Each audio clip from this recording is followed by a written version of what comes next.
try to be so really take it easy.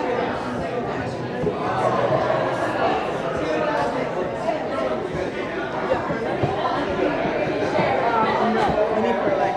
Perlite is pink.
In case of an emergency, please use the exits around you on all sides which are clearly marked. The use of flash photography is strictly prohibited as it is a distraction to our actors. Additionally, please be sure to silence your ringers, turn off any alarms, and refrain from texting, calling, etc. Smoking is not permitted anywhere on school property. There will be one 10-minute intermission between acts. Thank you and enjoy the show.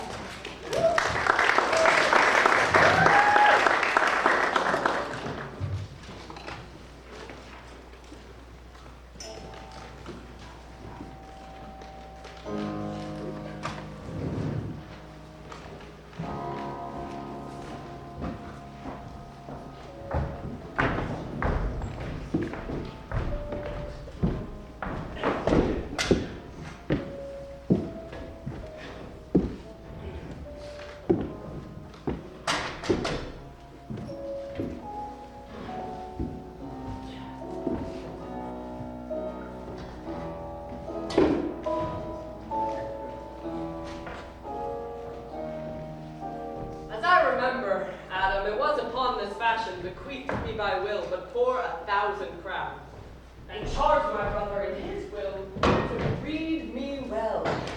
And there begins my sadness.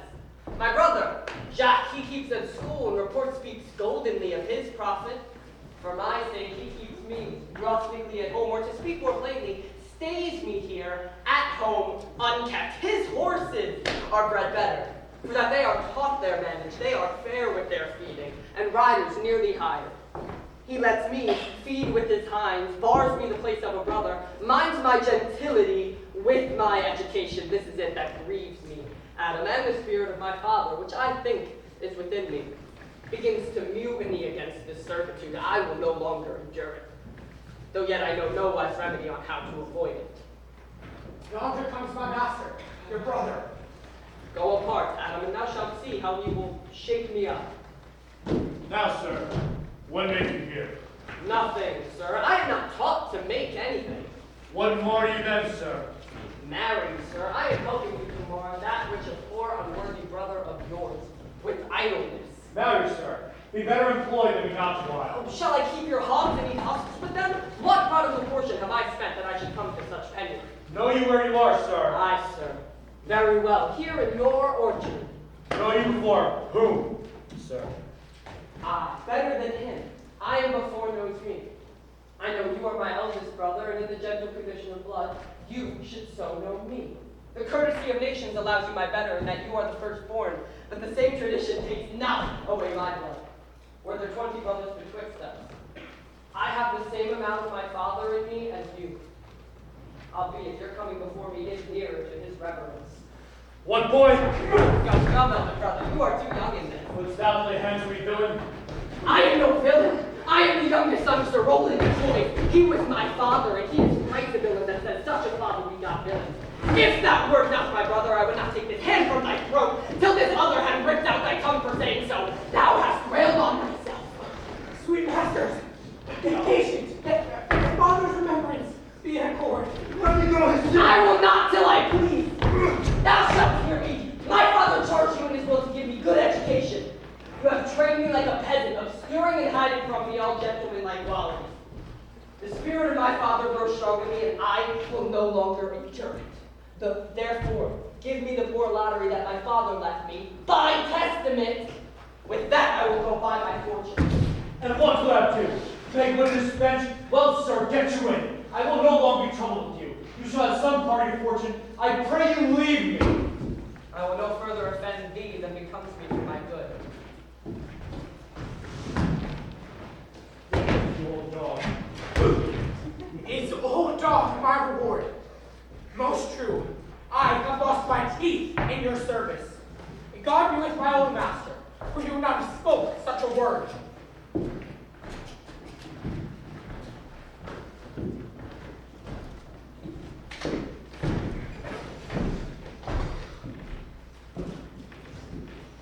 Is it even so? Begin you to grow upon me. I will visit your rightness, and yet give no 1,000 crowns neither. Hold it, Dennis. Halt, your worship. Was not Charles the Duke's wrestler here to speak with me? So please you. Please appear at the door and offer to his access to you. Call him in. 'Twill be a good way.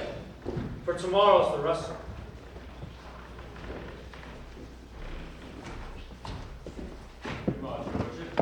Good Monsieur Charles, what's the new news at the new court? There's no news at the court, sir.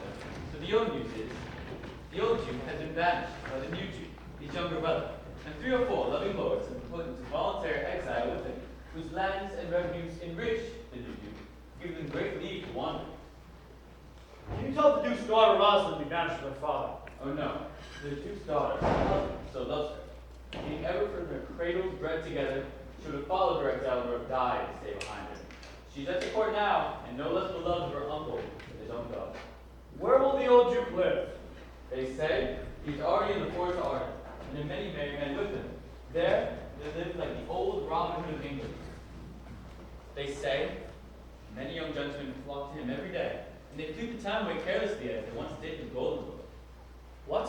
You wrestle tomorrow before the new Duke? Marry do I, sir, and I come acquaint you with the matter. I'm given, sir, secretly to understand that your younger brother Orlando has a disposition to come in against me to try to fall. Tomorrow, I wrestle for my credit, and he who leaves without some broken limb shall acquaint him well.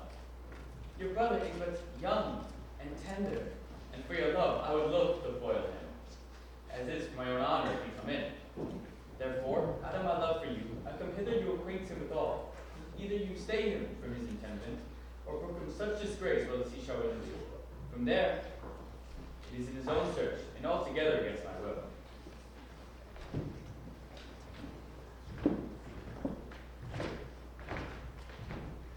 Charles, I thank thee for thy love to me, which thou shalt find most kindly requited. I had myself noticed my brother's purpose here, and have by other hand means labored to dissuade him from it. But he is resolute. I tell thee, Charles, it is the stubbornest young fellow of France, a secret and villainous contriver against me, his natural brother. Therefore use that discretion. I had his leave thou didst break his neck as his finger, for I assure thee, and almost with tears I speak it, there is not one so young and so villainous as this day living. But I speak of brotherly of him. But should I anatomize him to thee as he is, I must blush and weep, and thou must look pale and wonder. I'm heartily glad I came hither to you. If you come tomorrow, I'll give him his payment. Farewell, good Charles. Now will I show this gamester. I hope I shall see an end to him. For my soul, I yet know not why, hates nothing more than he. Yet he's learned, gentle and never schooled, full of noble device and all sorts of enchantingly beloved. And especially of the hearts of the world, and especially of my own people, who know him best, that I am altogether misprized. But it shall not be so long.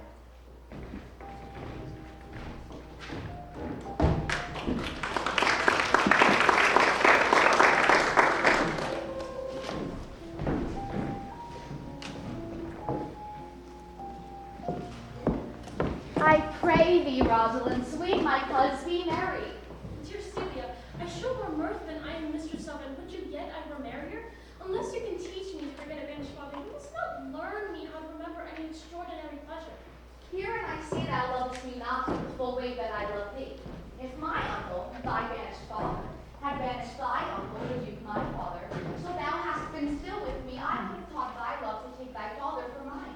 So wouldst thou, if the faith of thy love to me were so righteously tempered as mine is to thee?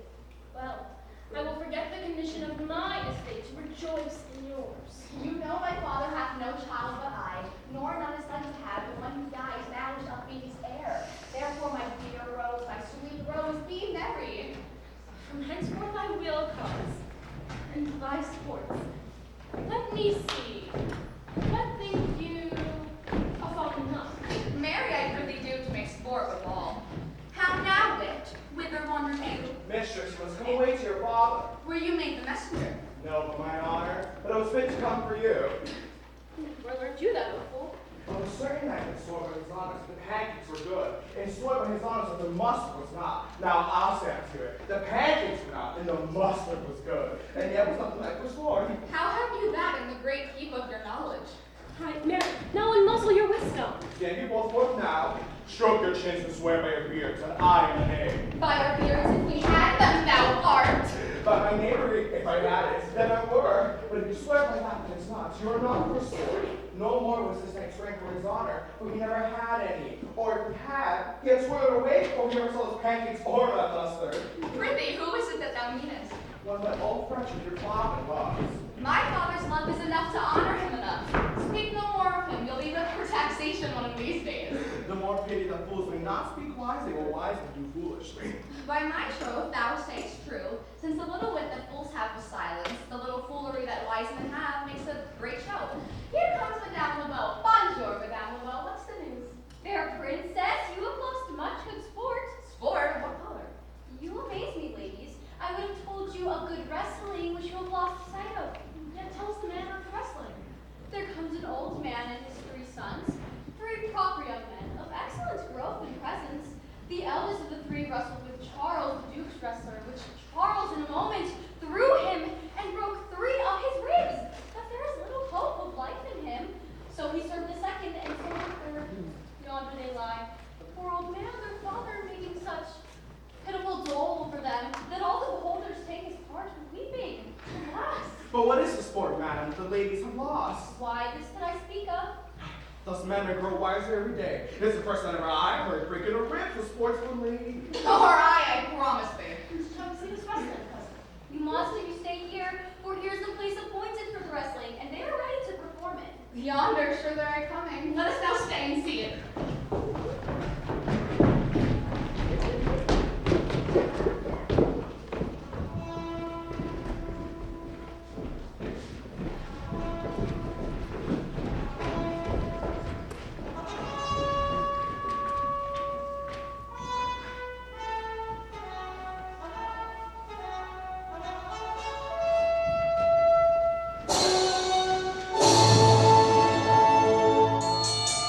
Come on, since the youth will not be intruded, his own peril on his forwardness.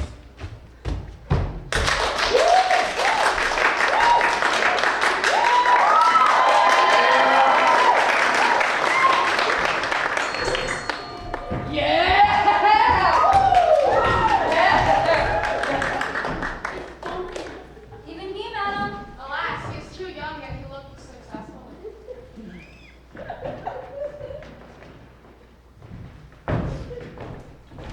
How now, daughter and cousin? Are you crept hither to see the wrestling? Alright, my liege, so please give us leave. You will take a little delight in it, I can tell you. There is such odds, man. In pity of the challenger's youth, I would fain dissuade him, but he will not be treated. Speak to him, lady. See if you can move. Young man, have you challenged Charles wrestling?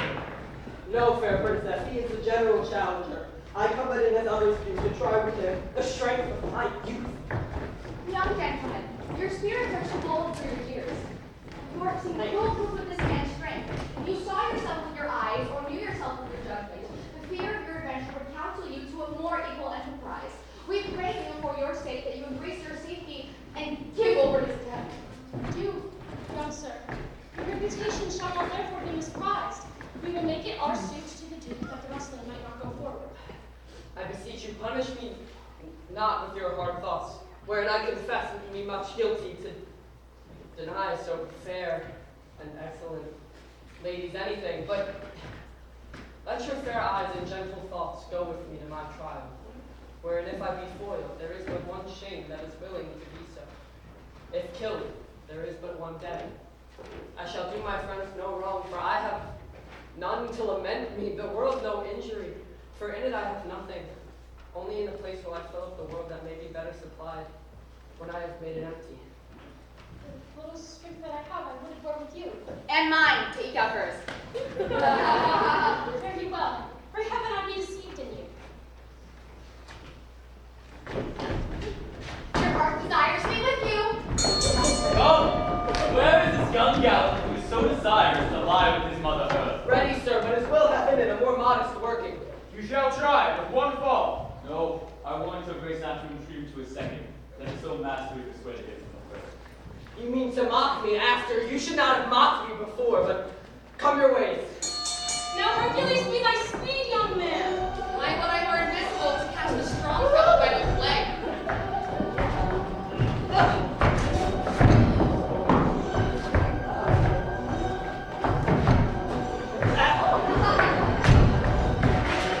Oh, excellent young man. Whoa! Yeah!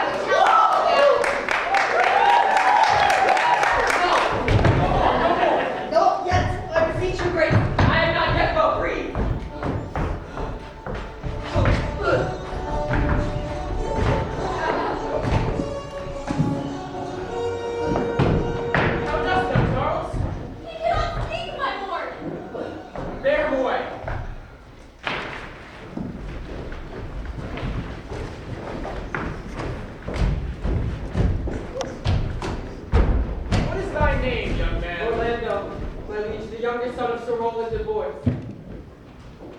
I would thou had been son to some man else. The world esteemed thy father honorable, but I did still find him mine enemy. Thou shouldst have better pleased me with this deed, had thou descended from another house. But fare thee well, thou art a gallant youth. I would thou hadst told me of another father. I am more proud to be Sir Rowland's son, his youngest son, and I would not change that to be the adopted heir. Frederick. Father loved Sir Rowland as his soul, and all the world was of my father's mind. Had I before known this young man's son, I should have given tears unto entreaties ere he should thus adventure. Gentle cousin, let us go thank him and encourage him. My father's rough and envious disposition sticks me at heart. Sir, you have well deserved. If you keep your promises in love, but justly, as you have exceeded all promise, your mistress shall be happy. Gentlemen,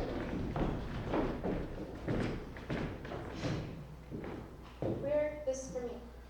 One out of suits her friendship, that could give more, but that her hand lacks the means.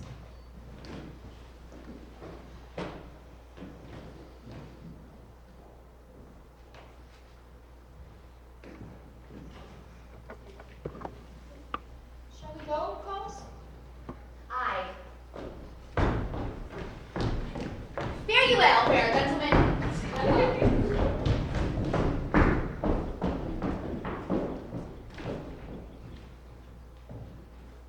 Can I not say I thank you? My better parts are all thrown down, and that what is left is the quintain, a mere lifeless block. He calls us back. I'll ask him what it would. Do you call us, sir? Sir, you have wrestled well and overthrown more than your enemies. Will you go, cuz? Have with you. Fare you well.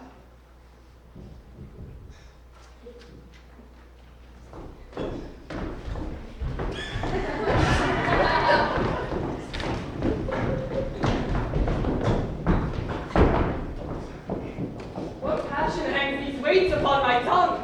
I cannot speak in cheer or respond for it. Oh, poor Orlando, thou art overthrown by Charles or something weaker masters thee. Good sir, I do in friendship counsel you to leave this place. Yet such is now the Duke's condition that he misconstrues all that you have done. The Duke is humorous. What he is indeed more suits you to conceive than I to speak of. I thank you, ma'am. And which of these two that were at the wrestling was daughter to the Duke? Neither his daughter if we judge by manners, but yet indeed the taller is his daughter. The other is daughter to the banished Duke, and here detained by her usurping uncle to keep his daughter company, whose loves are dearer than the natural bond of sisters. I rest much bound to you, ma'am. Thus must I, from the smoke into the smother, from a tyrant duke into a tyrant brother. But heavenly Rosalind!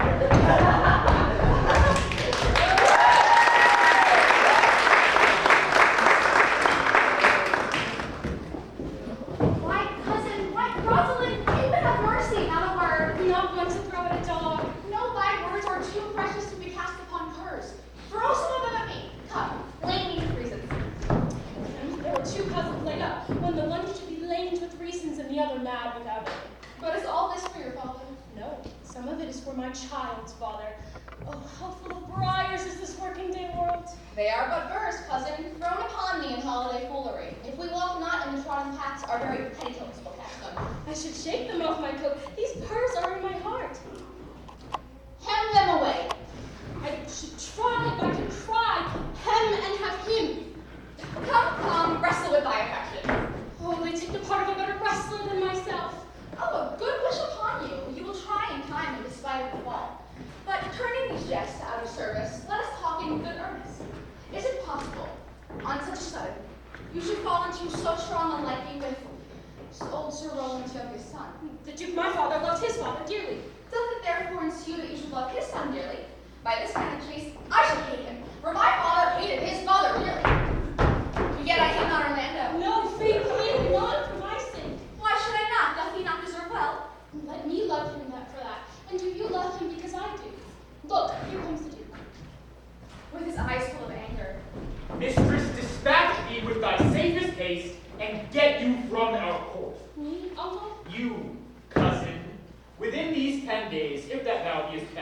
near our public court as 20 miles thou diest for it.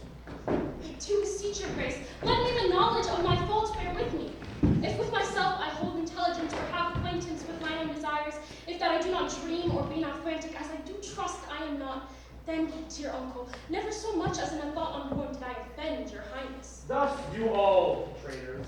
If their purgation did consist in words, they are as innocent as grace itself. Let it suffice thee that I trust thee not. Yet your mistrust cannot make me a traitor. Tell me whereon the likelihood depends. Thou art thy father's daughter. There's enough. So was I when your highness took his dukedom. So was I when your highness banished him. Treason is not inherited, my lord. Or if we did derive it from our friends, what's that to me? My father was no traitor. Then, good my liege, mistake me not so much to think my poverty is treacherous. Dear sovereign, hear me speak. Aye, Cecilia. We stay here for your sake, else she had your father arranged to go on. I did not then entreat to have her stay. It was your pleasure and your own remorse. I was too young that time to value her, but now I know her. Why, if she be a traitor, then so am I. We still have slept together, rose at an instant, learned, played, ate together, and wheresoe'er we went, like Juno's swans still, we went coupled and inseparable. She is too subtle for thee, and her smoothness, her very silence, and her patience speak to the people, and they pity her. That will show more bright, and seem more virtuous when she is gone, then open not thy lips. Firm and irrevocable is my doom which I have passed upon her. She is banished. Pronounce that sentence out on me, my liege. I cannot live out of her company. You are a fool, you beast. Provide yourself. If you have stayed the time, upon mine honor, and in the greatness of my word, you die.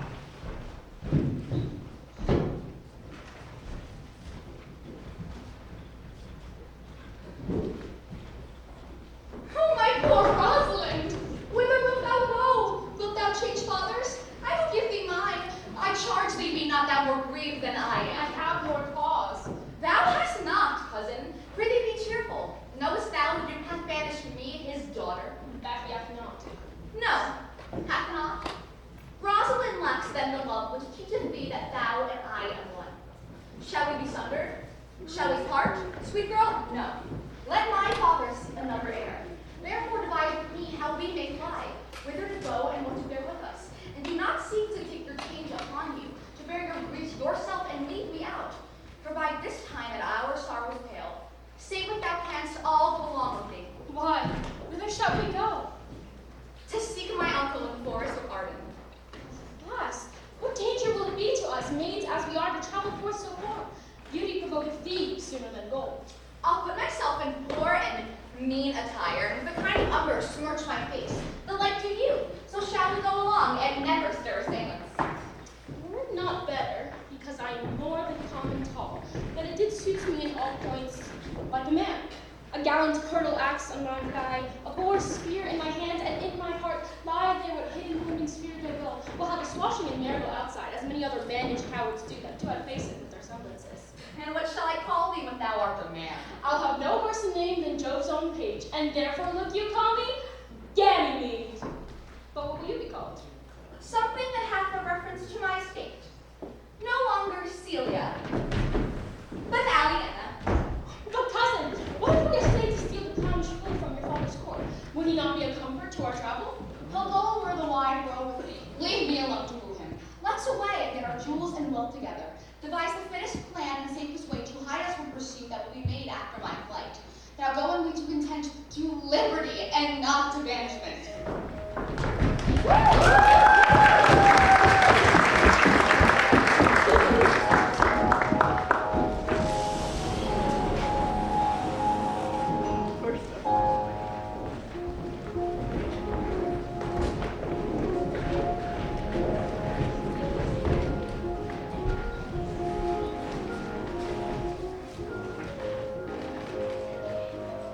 Now, my co-mates and brothers in exile, hath not old custom make this life more sweet than that painted pomp? Are not these woods more free from peril than the envious court? Yet do we not the penalty of act, the season's difference, the icy fang and churlish chiding of the winter's winds, which when it bites and blows upon my body, even till I shrink with cold. I smile and say, this is no flattery. These are counselors that feelingly persuade me what I am. Sweet are the uses of adversity, which like the toad, ugly and venomous, wears yet a precious jewel upon his head. And this a life exempt from public haunt, find tongues in the trees, books in the running brooks, sermons in stones, and good in everything. I would not change it. Happy is your grace that can translate the stubbornness of fortune into so quiet and so sweet a style. Come, so go and kill us venison. It irks me to poor natural fools, be native burghers of this desert city, so in their own confines with forked heads have the rounded haunches gored.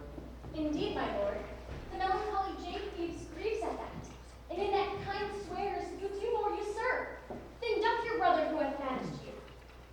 Today, my lord of Amiens and myself did steal behind him, as he lay under an oak, whose antique roof peeps out, upon this brook that brawls along the wood, to the which place a poor sequestered stag, that from the hunter's aim had taken a hurt, did come to languish. And indeed, my lord, the melancholy Jake did come in almost to bursting. But did you leave him in this contemplation? What say you please? Oh yes, into 1,000 similes. First, for his weeping into the needless stream. Poor dear, quoth he, thou makest a testament, as worldlings do, giving thy sum of more, to that which had too much, than being there alone, left in abandon of his velvet friend. 'Tis right, quoth he, thus misery doth part. The flux of company anon the carols heard. Full of pasture, jumps along by him, and never stays to greet him. Aye, quoth Jaques, sweep on, you fat and greasy citizens. Wherefore do you look upon this poor and broken bankrupt there? Thus most invectively he piercing through the body of country, city, court. Yea, and of this our life, that we are mere usurpers, tyrants, and what's worse, to fright the animal and to kill them up, in their assigned and native dwelling place. And did you leave him in this contemplation? We did, my lord, weeping and commenting upon the sobbing deer. Show me this place. I like to cope him in these sullen fits, with any flow of matter. I will bring you to him straight.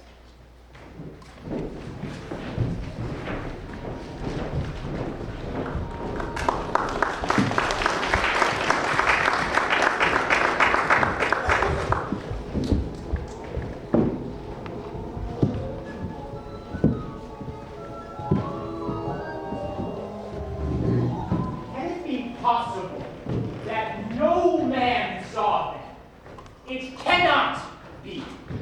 Some villains of my court are of consent and sufferance in this.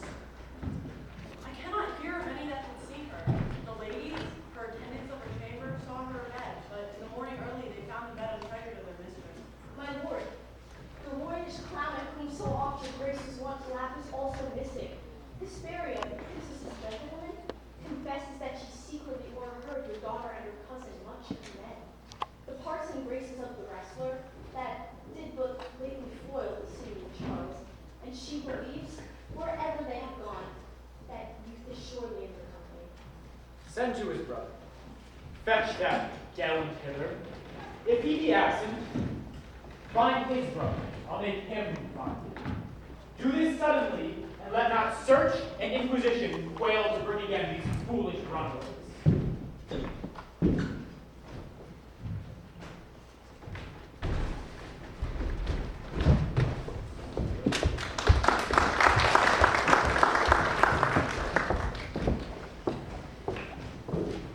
Who's that? What? My young master! Oh, my gentle master! Oh, my sweet master!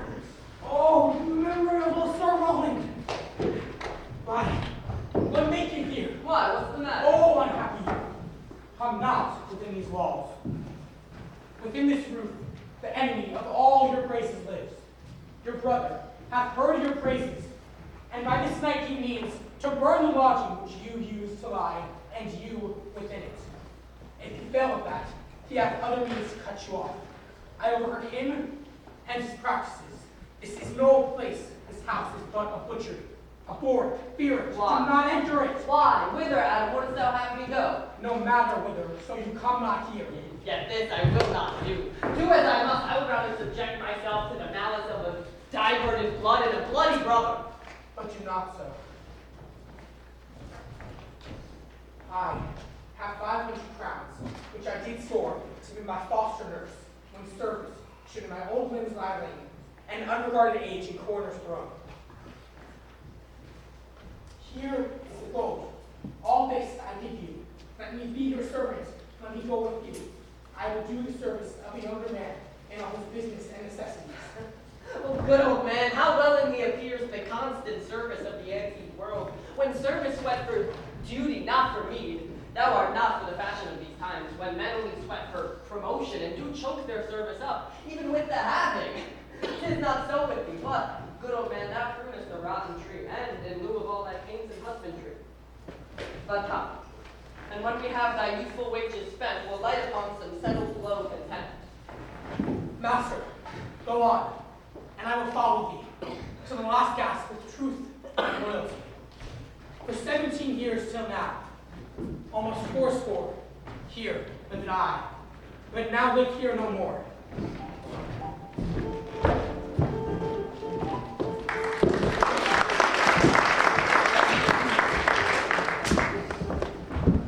Oh, Jupiter, how merry are my spirits! You're not, but my spirits and my legs were not weary. I can find it in my heart to disgrace my man's apparel and to cry like a woman, but I know how to wrestle, as the woman knows ought to show itself courageous to petticoat. Therefore, courage, Viridiana. I pray you bear with me. I cannot go no further.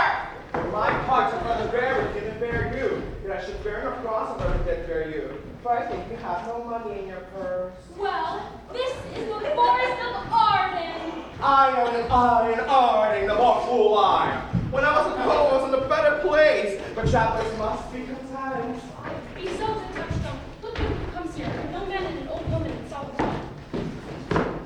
That is the way to make her scorn you still. Oh, Warren, but thou knewest how I do love her. I partly guess, for I have loved ere now. No, Corin, being old, thou canst not guess. Though in thy youth thou wast as true lover as ever sighed upon a midnight pillow. But if thy love were ever like to mine, I surely think that never man loved so. How many actions most ridiculous hast thou been drawn to by thy fantasy? Into 1,000 that I have forgotten. Oh, thou didst then never love so hardly. If thou rememberest not the slightest folly that ever love did make thee run into, thou hast not loved. Or, if thou hast not sat, as I do now, wearing thy hero in thy mistress's praise, thou hast not loved. Or, if thou hast not broken company, abruptly as my passion now makes me, thou hast not loved. Oh, Phoebe, Phoebe, Phoebe! Alas, poor shepherd, searching of thy wind, I had by hard adventure found mine own. And I mine.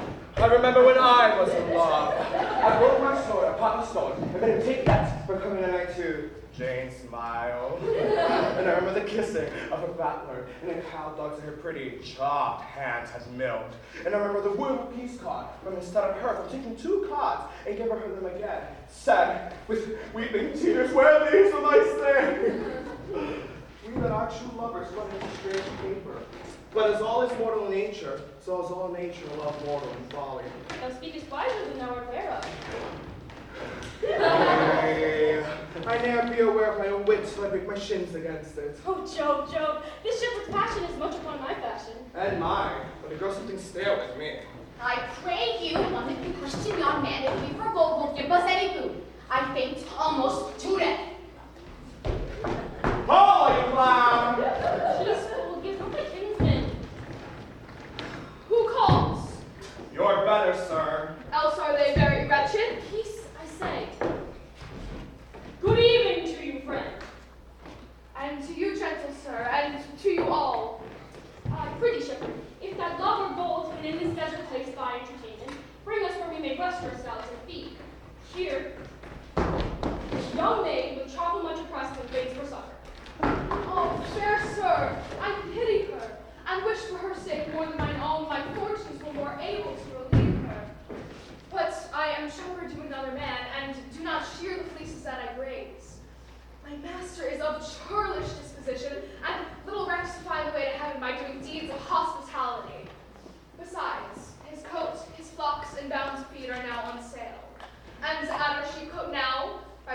absence, there is nothing you will feed. But what is, come see, and in my voice most welcome shall you be. What is he that shall buy his flock and pasture? That young swain that you saw here but ere while, that little cares for buying anything. I prithee, if it stand with honesty, buy thou the cottage, pasture, and the flock, and thou shalt have to pay for it of us. And we will mend thy wages. I like this place, and I willingly could waste my time in it. Oh, surely the things to be sold. Go with me, if you like upon the porch, the soil, the profit, and this kind of life. I will your very faithful feeder be, and buy it with your gold right suddenly.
Nay, I care not for their names. They owe me nothing. Will you sing?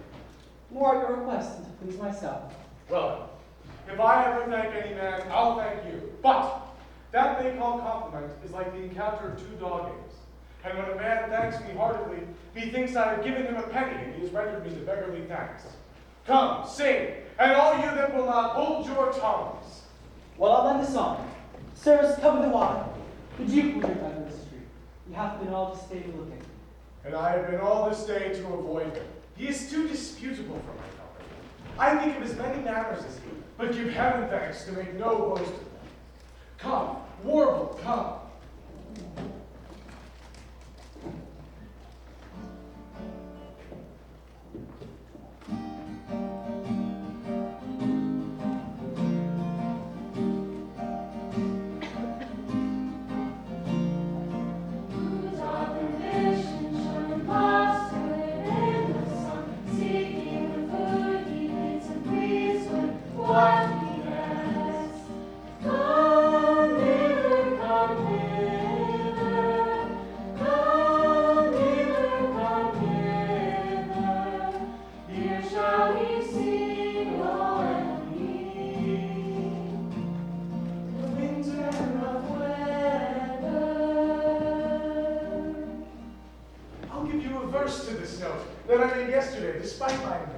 And I'll sing it. Thus it goes.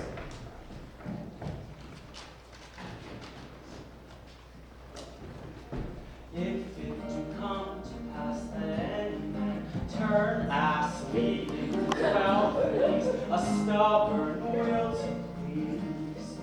Duke Tame, Duke Tame, Duke Tame, Duke Tame, here shall see gross fools as he.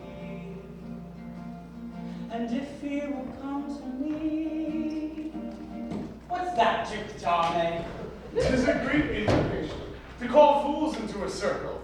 Now, I will go to sleep, and if I cannot, I shall rail against all the firstborn of Egypt. And others, the Duke, this banquet is prepared.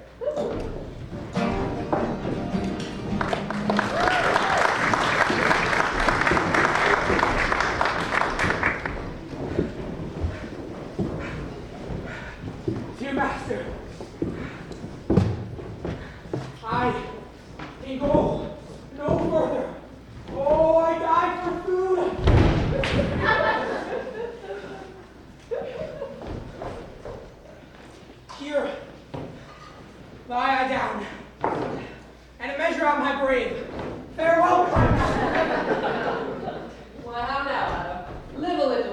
myself a little.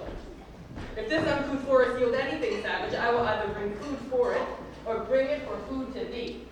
Come, away. I will bear thee to some shelter, and thou shalt not die for a lack of dinner.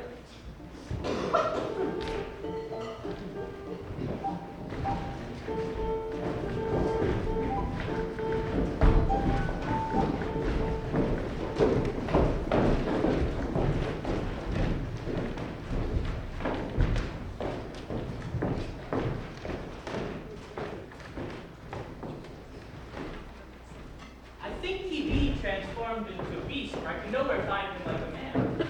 Here was he, merry, hearing of a song. If he, compact of jars, goes musical, we shall shortly discord in these spheres. Go seek him. Tell not to speak with them. He say great thing about the French. Why, out now on shore, what life is this? If poor friends must woo your company.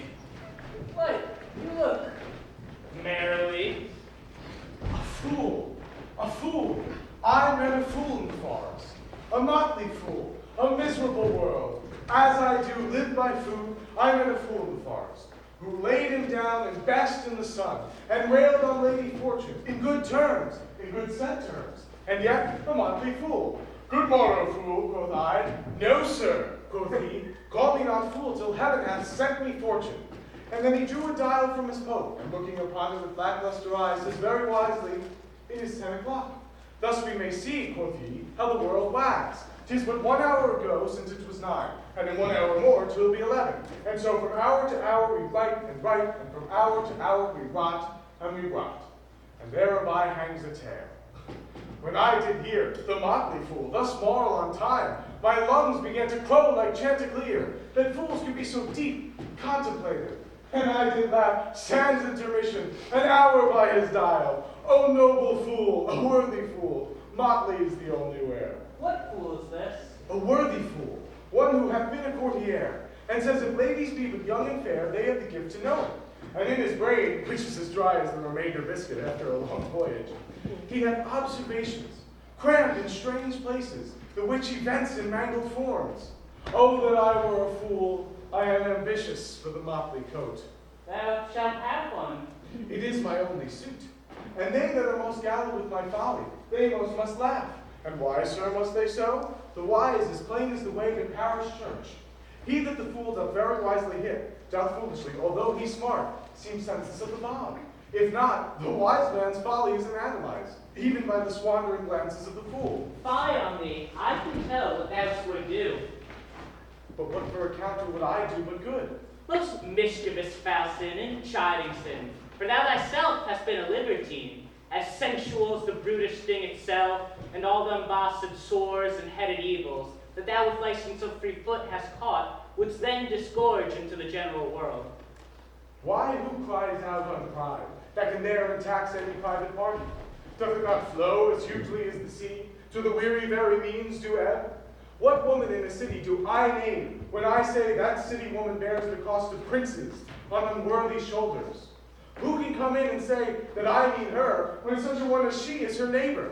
Or what is he of the most basest function, that says his bravery is not on my cost, but therein suits his folly to the metal of my speech? Look what it comes. Forbear, no more! Why, I read none yet. Nor shalt not till necessity be served. Of what kind should this talk come of? Art thou thus bolden, man? Forbear, I say, he dies that touches any of this fruit, till I and my affairs are answered. And you will not be answered with reason. I must die. What would you have? Your gentleness shall force, and then your force with us to gentleness. I almost die for food. Let me have it. Sit you down and feed, and welcome to our table. Speak you so gently? Oh, pardon me, I pray you. I thought that all things had been savage here, and therefore could I on the countenance of a stern commandment. Sit you down in gentleness, and take upon command what help we have that your wanting may be ministered. Then but forbear your food a little while. Whiles like to go, I go to find my fawn. There is but an old man who behind me hath many a weary step, burdened by 2 weak evils, age and hunger. Until I return, I shall not touch a bit. Go seek him, and will nothing waste till you return. Thou seest we're not all alone unhappy. This The wide and universal stage presents more woeful pageants than the stage wherein we play. All the world is a stage, and all the men and women merely players, each with their entrances and exits, and one man in his time plays many parts, his acts being of 7 ages.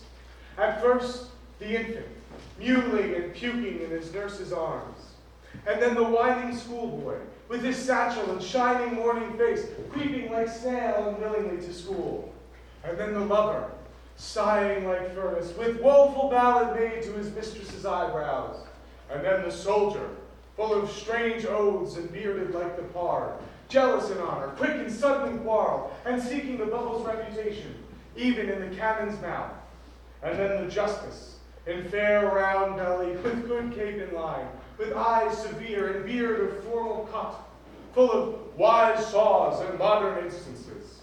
And so he plays his part, and the 6th age shifts into lean and slippered pantaloons, with spectacles on nose and pouch on side, his youthful hose well saved for a world too wide for his shrunk shank and big, manly voice turning again towards childish treble, pipes and whistles in his sound. And last scene of all, to end this strange and eventful history, his second childishness and mere oblivion. Sans teeth, sans eyes, sans taste, sans everything. Welcome. Fall in and set you down your vengeful burden. I thank you most for him. So happy to meet you. I scarce can speak, so thank you for myself. Welcome. I will not trouble you as yet to question you about your fortunes. Give us music and, good cousin, sing. Blow, blow, thou winter wind, thou art not so unkind as man's ingratitude. Thy tooth is not so keen, because thou art not seen, although thy breath be rude. Hey ho, sing hey ho. Hey ho, sing hey ho. Hey ho, sing hey ho. 1, 2, 3, holly. Most friendship is sweet and most loving your folly. Freeze, freeze, thou bitter sky, that dost not bite so nigh, as benefits for God. Though thou the waters pour, that sting not back so sharp, as benefits for God.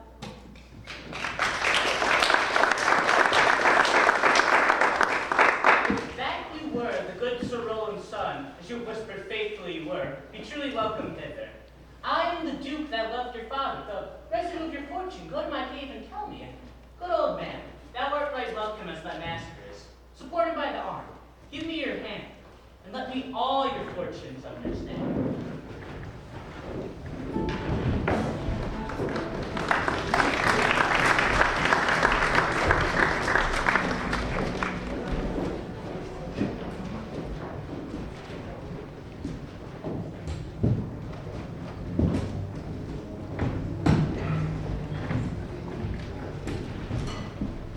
Not seen him since. Sir, that cannot be.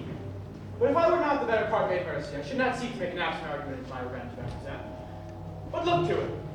Find out thy brother, wheresoever he is, bring him dead or living within this 12-month, or turn thou no more to seek a living within our territory.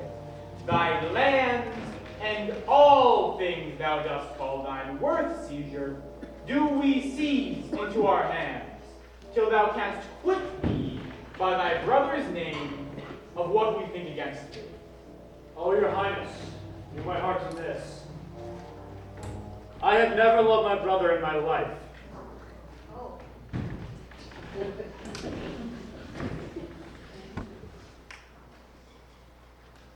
More villain thou. Well, push him out of doors, and let my officers of such a nature make an extent upon his house and lands. Do this expediently and turn and go.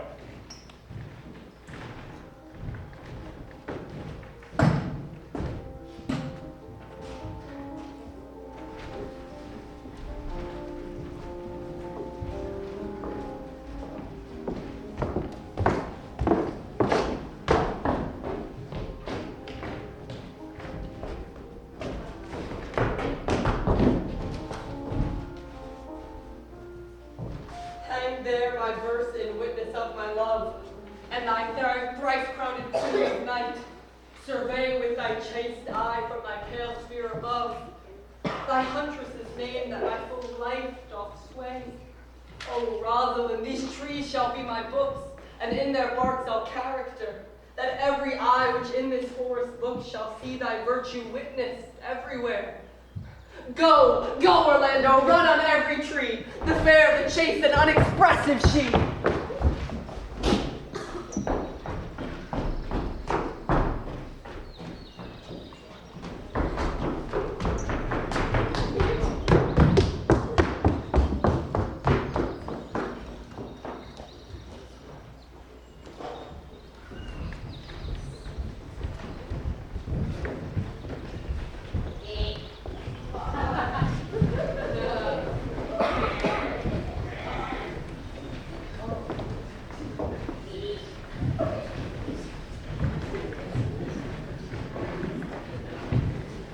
And how like you this shepherd's life, Master Touchstone? Truly, shepherd, in respect of itself, it is a good life. But in respect that it is a shepherd's life, it is not. Now, in respect that it is solitary, I like it very well. But in respect that it is a private life, it is a very vile life. Now, in respect that it is in the fields, it pleases me well. But in respect that it is not in the ports, it is tedious. As it is a spare life, look you, it fits my humor well. But as there's no more plenty in it, it goes much against my stomach. Hast any philosophy in thee, shepherd? No more but that I do know, the more one sickens, the worse at ease he is. And that he that wants money beans and content is without three good friends. The property that rain is sweat and fires to burn, that good pasture makes fat sheep, and that a great cause of the night is the lack of the sun.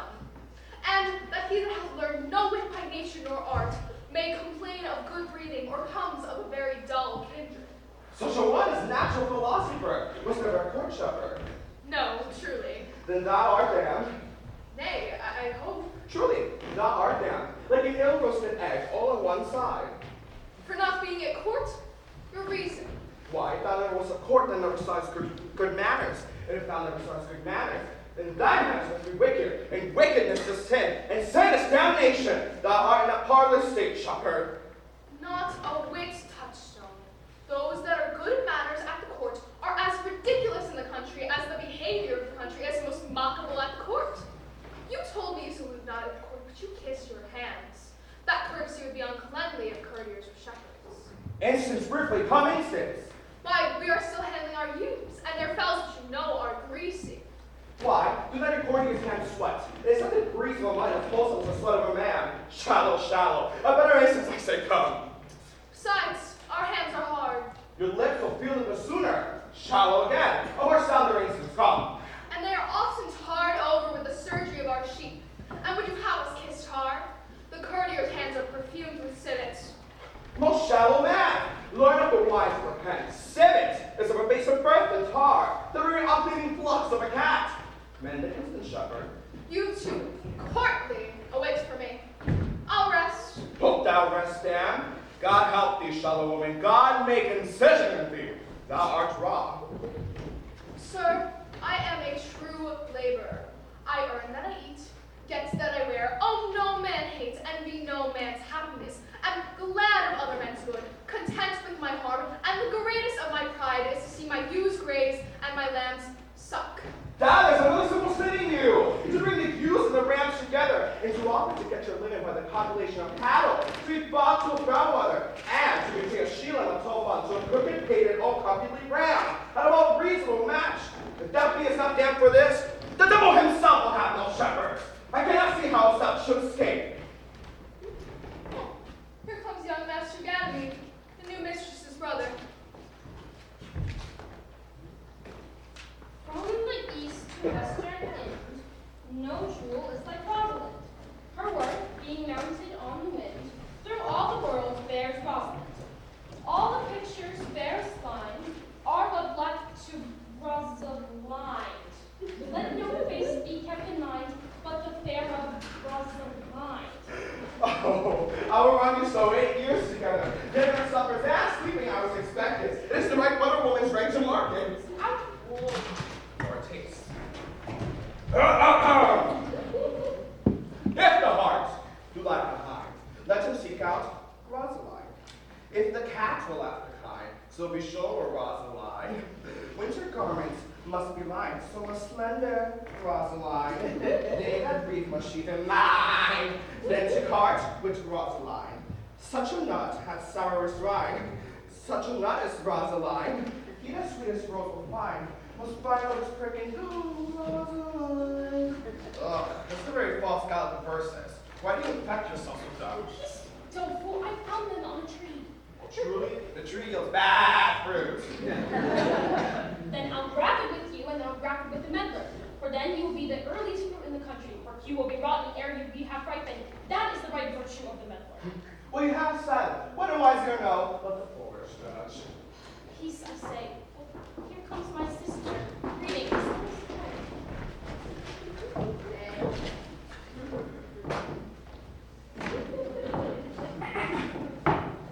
Why should this a desert be?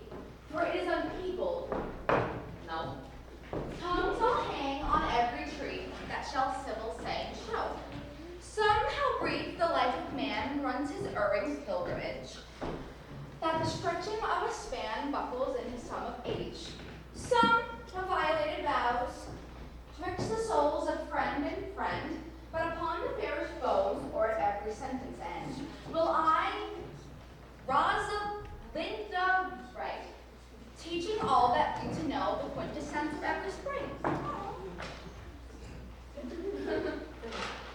Heaven would in little show, therefore heaven nature charged, that one body should be filled with all graces wide and large. Nature presently distilled Helen's cheek, but not her heart. Cleopatra's majesty, Atlanta's better part. Sad Lucretia's modesty, thus Rosalind of many parts, by heavenly synod was devised of many faces, eyes, and hearts. To have the touch's dearest prize, heaven would that she this gift should have, and I, to live and die her slab. Gentle Jupiter, what tedious homely of love are you wearing your prisoners withal, and never have patience, good people. How now? Back, friends. Shepherd, go off a little. Go with him! Sirrah! Come, shepherd, let us make an honorable retreat. Now with bag and baggage, yet. Scrimmage.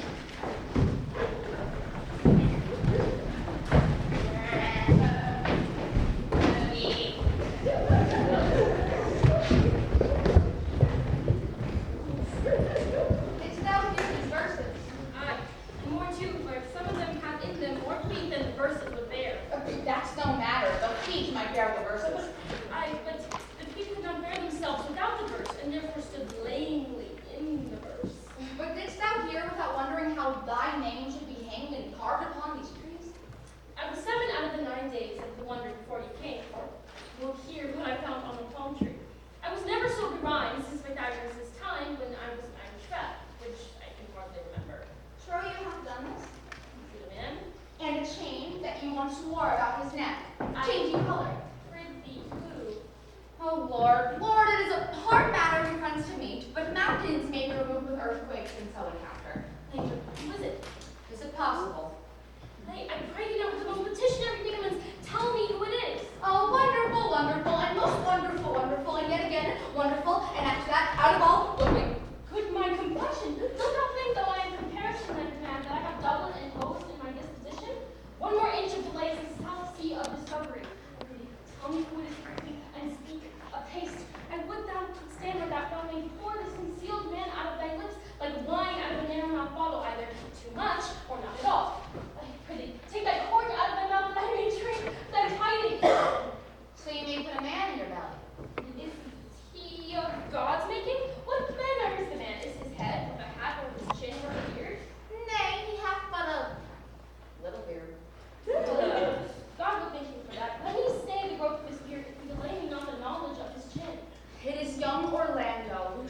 wrestler's heels and your heart both in an instant.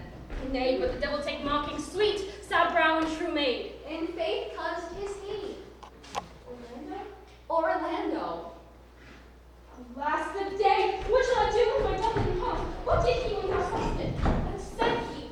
How looked he? Where went he? Did he ask for me? What remains he? How have they parted with thee? And when shall you see him again? Answer me in one word! You must borrow me Gargantua's mouth first. 'Tis a word too great for any now of this age aside. To say aye and no to these particulars is no more than to answer in a catechism. But does he know that I am in the forest and in mortal peril? Look he as freshly as the day he wrestled. It is as easy to count atomies as to resolve the propositions of a lover. But take my finding of him and relish it with good observance. I found him under a tree like a dropped acorn. It may as well be Job's tree if it brings forth such fruit. Give me audience, good madam. Proceed. There lay he, stretched along like a wounded knight. It would be a pity to see this height, it well becomes the ground. Cry hurrah to the tongue, it curvets unseasonably. I would sing my song without a challenge. Thou bringest me out of tune. Does that not know that I am a woman? When I think I must speak, speak, sing on. You bring me out. Soft. Come see not here. See, sit by and love him. No, no, no, no, no. I thank you for your company. Good thing. I have as lief have been myself and there. For fashion's sake, I do thank you for your society. Fine. Let's be as little as we can. I do desire we may be better strangers. I pray you mar no more trees by writing love songs in their bars. I pray you mar no more of my verses with reading them ill-favoredly. Rosalind is your love's name? Ah, yes, just. I do not like her name. There was no thought of pleasing you when she was christened.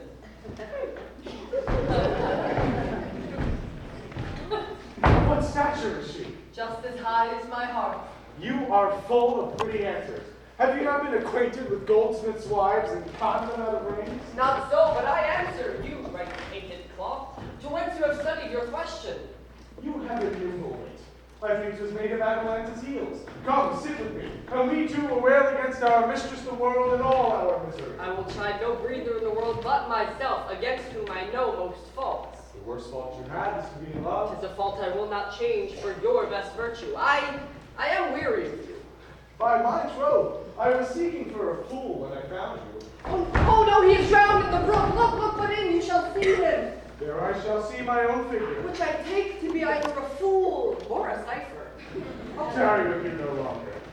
Farewell, good Signor Love. I am glad of your departure. Adieu, good Monsieur Melancholy. Sweet, it's saucy Latin. Under the habit play the knave with him. Do you hear, Forester? Very well, what would you? I pray you, what is the clock? You should ask me what time of day. There is no clock in the forest. Then there is no true lover in the forest, else sighing every minute and groaning every hour that would detect the lazy foot of time as well as the clock. And why not the swift foot of time? Had not that been as proper? By no means, sir. Time travels in divers places with divers persons. I'll tell you who time ambles withal, who time trots withal, who time gallops withal, and who he stands still withal. I prithee, who doth he trot withal? There he trot hard with a woman between the cut of her marriage and the day it is solemnized. If the interim be but the night, time's pace will make it seem the length of a 7 year. Who ambles time withal? With the priest that lacks Latin, and a rich man who hath not debt. For one sleeps easily because he cannot study, and the other lives merrily because he feels no pain. With the one lacking the burden of deem and wasteful learning, and the other knowing no burden of heavy tedious penury. These time ambles withal. Who doth he gallop withal? With a thief to the gallows, who trots softly as foot with ball, he thinks himself too soon there. Who stays it still withal? With the lawyers in the vacation, they sleep between term and term, and therefore cannot perceive how time moves. Where dwell you, pretty youth? Ah, with the shepherdess. Oh. My sister, here in Sturslap Forest, that fringe upon petticoat. Are you a native of this place? As the Tawny we see here dwell where she is kindled. Your accent is something finer than one could purchase and so removed and well it. I have been told so of many, but indeed, it was an old religious uncle of mine that taught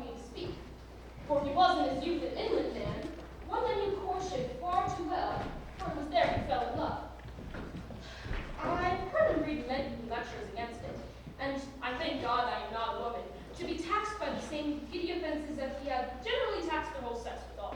Can you remember any of the principal evils that he laid to the charges of women? There were none principal, one like the other as halfpence are, but the one fault seeming monstrous until his fellow faults came to match it. I prithee, recount some of them. Nay, I will not cast my physic, but on those that are sick. There is a young man who haunts the forest by, and abuses our young plants by carving rosalind on their barks, who hangs odes upon hawthorns and elegies upon brambles, forsooth, deifying the name of Rosalind. If I could meet that fancy monger, I would give him some good counsel, for he seems to have the quotidian of love upon him. I indeed that is no love shaped. My pray, tell me your remedy. There are none of my uncle's marks upon me, for it is he that taught me how to know a man in love, in which case of brushes I am sure you are not prisoner. What were his marks?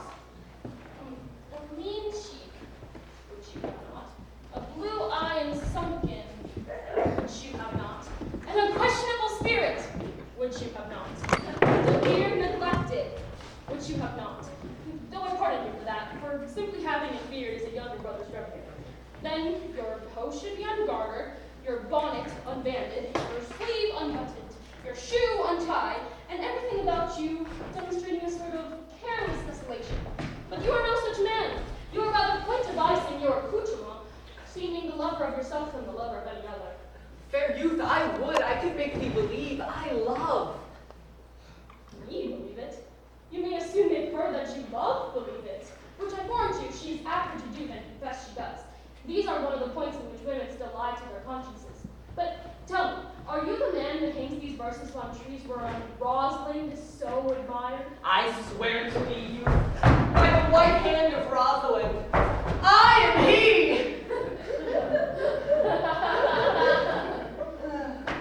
That unfortunate he. But are you so in love as your rhymes speak? Neither rhyme nor reason can express how much. Love is merely a madness, and he deserves a whip and a dark house as madmen do. But the reason they are not so cured is that the lunacy is so ordinary that the whippers are in love too. Yet I profess curing it my counsel. Did you ever cure any so? Yes, and one in this manner. He was to imagine me his love. Oh, okay. He was to imagine me his love, his mistress, and I sent him out each day to woo me, which then I, being but a moonish youth, would be effeminate, changeable, longing and liking, proud and fantastical, apish, shallow, inconstant, full of tears, full of smiles, and for every passion something, and for no passion truly anything. As I drave this suitor from a mad humor of love to a living humor of madness, which was to forswear the world and to live in a nook merely monastic. And thus, I cured him, which I will do to you. I will wash your liver as clean as a sound sheep's heart until there remains not one spot of love in it. I would not be cured, youth. I will cure you, if you would but call me Rosalind, and come each day to my cote and woo me. Now, by the faith of my love, I will. Tell me where it is. Go with me to the forest and I'll show you. By the way, you must show me where in the forest you live. Will you go? With all my heart, good youth. Nay, but you must call me Rosalind. Will you go, sister?